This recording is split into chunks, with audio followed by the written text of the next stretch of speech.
Assalamualaikum warahmatullahi wabarakatuh. Semangat pagi. Pembinaan yang benar akan menghasilkan jaringan yang kuat.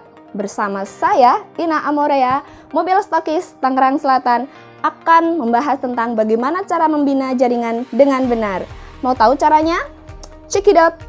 Pembinaan seorang upline di PT Duta Elok Persada itu terletak pada konsep 5M. Teman-teman ada yang tahu apa itu 5M? Yaps, yang pertama adalah mengajarkan, ya. Terus yang kedua adalah memperlihatkan.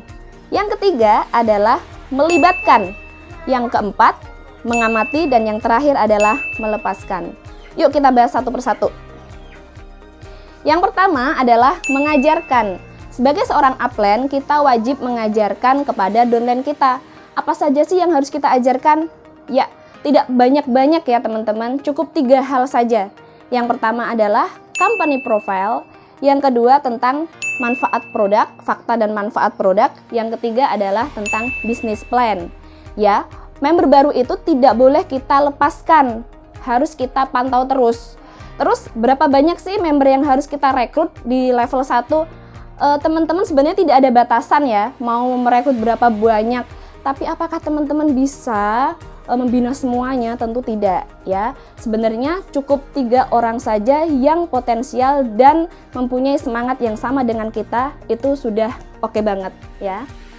Yang kedua adalah memperlihatkan. Sebagai seorang upline, kita wajib memperlihatkan cara bisnis 4M dengan benar. Karena apa? Karena seorang downline adalah bentuk duplikasian dari seorang upline. Ajarkan yang kantor pusat ajarkan. Jangan cari jalan lain ya. Kalau teman-teman butuh banyak materi, di DSS online itu banyak banget materi mulai dari dasar sampai tingkat tinggi. Ajarkan juga dan perlihatkan juga cara penjualan, cara perekrutan, bahkan cara pembinaan dengan benar, yaitu dengan cara offline. Oke?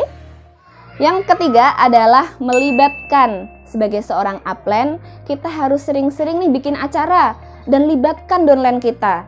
Ya, melibatkannya dengan cara bagaimana? Misal nih ya, kita bikin sebuah acara nih. Kita sebagai pematerinya. Member kita bisa kita libatkan dalam acara tersebut, bisa jadi MC dulu misal, atau pengisi acara yang lain. Materi itu kan ada banyak biasanya ya, ada satu pemateri pertama, pemateri kedua, pemateri ketiga. Nah nanti kasih bagian nih member kita, libatkan dalam acara kita, seperti itu. Nomor 4 yaitu mengamati. Dalam tahap ini si upline jika sudah yakin seorang downline-nya itu sudah bisa berbicara di depan orang banyak, maka si upline bisa mengamati di belakang audiens, biasanya seperti itu ya. Jadi kita bisa mengamati downline kita, kekurangannya apa saja, kelebihannya yang harus dipertahankan itu apa. Nanti kita mengadakan evaluasi setelah acara tersebut. Seperti itu teman-teman. Nah, yang terakhir adalah melepaskan. Di tahap 5 kita sedang berada di tahap melepaskan ya. Setelah kita yakin downline kita sudah bisa berbicara di depan orang banyak dan pembawaan si downline juga sudah bagus ya, seperti yang kita harapkan, maka kita sudah bisa melepaskan downline tersebut. Seperti itu. Biarkan downline kita membuat acara-acara mandiri dengan jaringan mereka pribadi. Dan teman-teman setelah tahap melepaskan ini jangan sampai berhenti membuat acara ya. Harus kita bikin acara-acara offline terus agar jaringan kita semakin kuat. Ya, itu tadi konsep 5M dari saya. Intinya adalah praktek, praktek, praktek, praktek, dan praktek. Demikian dari saya. Wassalamualaikum warahmatullahi wabarakatuh.